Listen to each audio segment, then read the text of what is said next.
포항 영일만 앞바다에서 막대한 양의 석유와 가스가 매장돼 있을 가능성이 높다는 물리탐사 결과가 나왔습니다.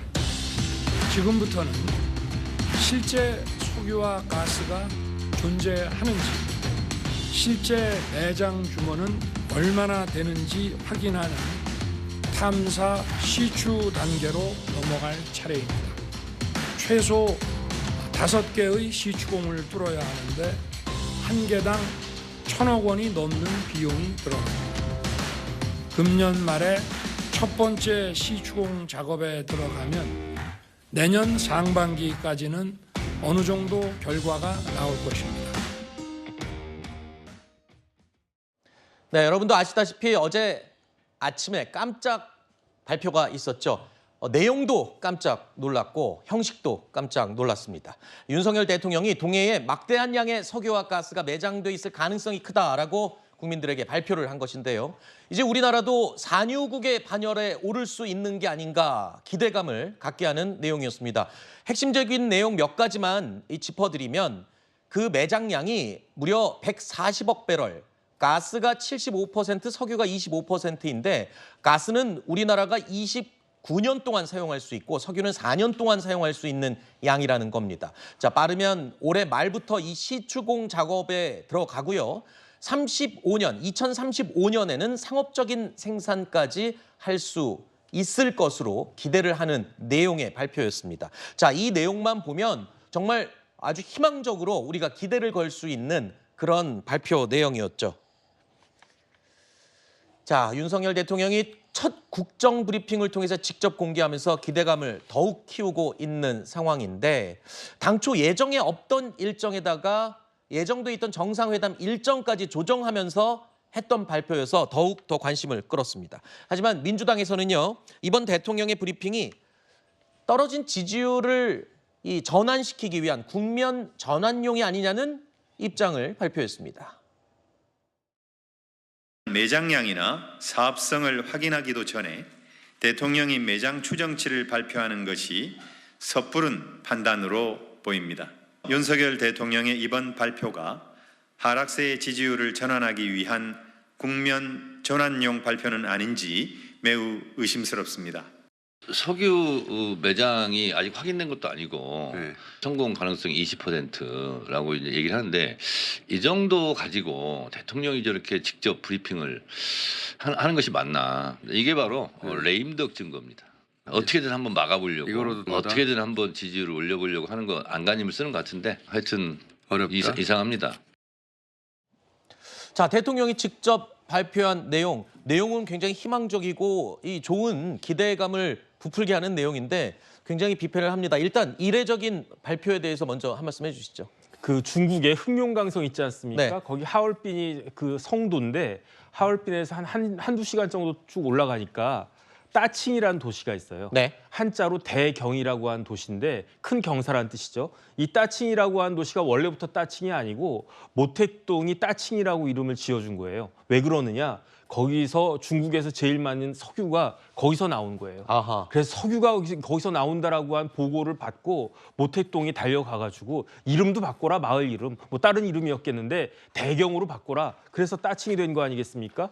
제가 봤을 때 우리나라가 산유국이 될 수 있다라고 하는 것은 굉장히 기쁘고 좋은 소식이잖아요. 네. 그다음에 제 생각에는 매장 가능성이 상당히 있지 않을까. 왜냐하면 이전과 달리 과학과 기술이 비교할 수 없을 정도로 발달하지 않았습니까? 네. 이전에는 찾지 못하고 그냥 넘어갈 수밖에 없었던 그런 부분들도 우리나라 과학기술 수준이 올라감에 따라서 충분히 석유나 가스나 이런 것들에 대해서 탐지가 가능하게 된 것이 아닌가. 네. 그런데 물론 석유가 있다는 것도 중요하지만 더 중요한 건 뭐냐면은 경제성 아니겠습니까? 네. 석유 채굴하는데 뭐 배럴당 1,000달러씩 들고 그러면 네. 아무리 석유가 많다고 해도 그거는 큰 의미가 없을 수 있는 거니까. 네. 그러니까 이런 부분들에 대해서 경제성도 잘 따져봐야 되겠는데 네. 제 개인적인 생각으로는 대통령이 이렇게 좋은 소식을 우리 국민들한테 좀 빨리 알려주고 싶은 네. 그런 바쁜 마음이 있지 않았을까? 저는 그렇게 생각이 됩니다. 알겠습니다. 그러니까 조금 조심스러운 내용도 포함을 시켰습니다. 경사스러운 일이긴 하나 경제성을 분명히 충분히 확인을 하고 발표했으면 좀 좋았을 걸. 뭐 이런 아쉬움도 담아서 이 코멘트를 해주셨는데 어떻습니까? 대통령이 국민들에게 이런 기쁜 소식을 알린 것을 두고 굳이 레임덕이다 뭐 이렇게까지 얘기하는 것도 조금 지나친 건 아닌가 싶은 지적도 있어요. 그러니까 뭐 레임덕까지 얘기하는 것은 조금 과한 면이 있는 것 같아요. 그러니까 우리가 어렸을 때부터 그런 말 듣자 물건 아껴 써라 할 때 석유 한 방울 안 나오는 나라에서 그러니까 지금도 1,000억 넘게 그 원유를 수입하고 또 수백억 달러의 천연가스를 제가 수입하는데 산유국이 될 수 있다면 얼마나 경제적으로 부가 네. 크겠습니까? 노르웨이 같은 경우도요. 갑자기 산유국이 돼가지고 거기서 나온 그 이득을 가지고 그 국민연금에 또 재정을 투입해가지고 나라가 또 부강해지고 이러한 사례가 있거든요. 네. 그런데 단 하나 지금 10%에서 20% 그러니까 전문가들도 약간 퍼센테이지가 다르긴 하지만 네. 어쨌든 10%에서 20%의 성공 가능성이 있다는 것은 반대로 80% 이상의 실패 가능성도 있는 거예요. 네. 그리고 우리나라에 원유가 있다는 것은 알고는 있지만 그것을 생산하지 않았던 것은 생산성, 가성비가 안 나오기 때문에 안 했던 이유도 있는 거거든요. 네. 그런 차원에서 조금 신중하면 어땠을까? 네네. 대통령께서 섣부르게 발표를 하셨다. 그것도 지금 1단계, 2단계, 3단계 중에 1단계가 끝났는데 이제 발표하신 거 아니에요? 그래서 네. 이런 것들이 조금 아쉽다. 그래서 보수 일간지에서도 너무 성급한 거 아니냐라는 지적이 있기 때문에 이 부분 알겠습니다. 잘 유념하시길 바랍니다.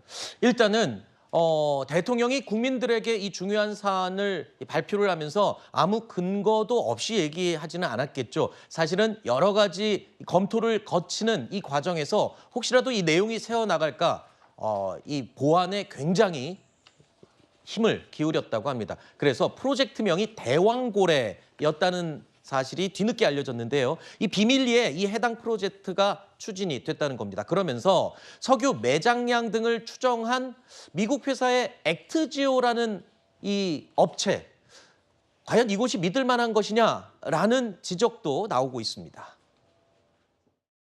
액트지오라는 회사를 통해서 네네. 했더라고요. 그리고 정말 믿을 만한 곳이야? 뭐 이런 궁금증도 네. 좀 있습니다. 전체적인 규모는 굉장히 작지만 심해에 관련된 지질자료 분석에 있어서는 전문가 보유 숫자가 제일 많고요. 창립하신 분이 엑슨모빌에서 그 관련된 그룹장도 하셨고 또 미국의 이제 퇴적 학회장도 하셨고 해서 자료에 대한 신뢰도는 저는 높다고 보고 있고요. 5개월 동안 다시 또 검증 작업을 거쳤습니다. 자료에 대한 재검증 작업을 거쳤고 예. 국내에서도 전문가로 자문단을 구성해서 다시 또 했고요. 아. 또한 그 자료를 가지고 또 주요 기업과 면담하면서 자료에 대한 신빙성을 다시 또 확인을 했습니다.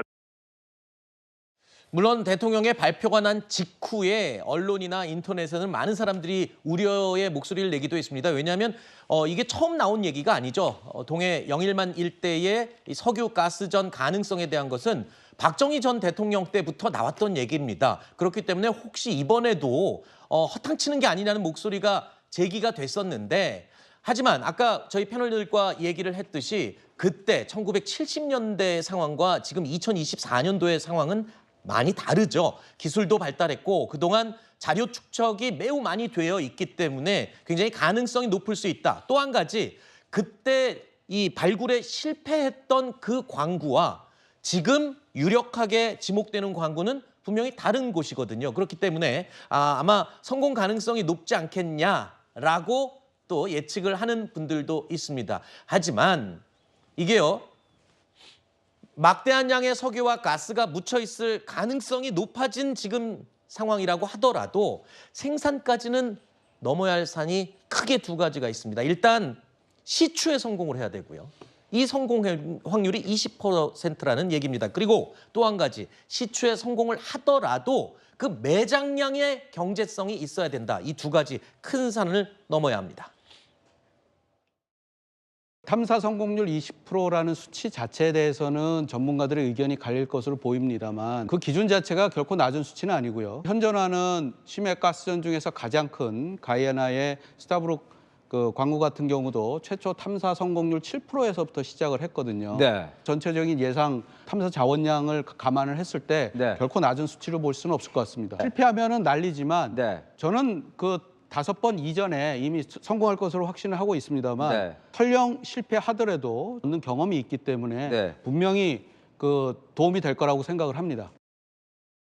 자, 시추봉 한 번 뚫는데 1,000억 원이 소요된다. 예. 이걸 5번 안에 성공시켜야 된다. 예. 이게 만약에 5번 넘어가면은 비용이 더 든다는 얘기거든요. 자, 그렇기 때문에 좀 성급한 게 아니냐는 지금 지적. 그 부분에 대해서는 어떻게 설명을 할 수 있을까요, 우리가? 물론 상당히 많은 비용이 들어가는 것은 분명한 사실이지만 사실 또 대한민국의 어떤 이 산유국으로서의 꿈, 또 원유에 대한 그 수요를 생각한다면 과연 이 정도 비용의 탐사 시추 비용이 과연 아주 아까운 것인가라는 좀 그런 경제성 분석도 해볼 필요가 있는 것 같아요. 그리고 네. 두 번째는 여기가 이제 매장량 기준으로 세계 한 15위 정도 규모가 된다고 하는데 정말 만약에 시추에 성공해서 경제성까지 파악이 된다면 이것은 정말은 놓치기 어려운 절호의 기회잖아요. 그런 네. 점에서는 어느 정도는 좀 도전이 필요하다.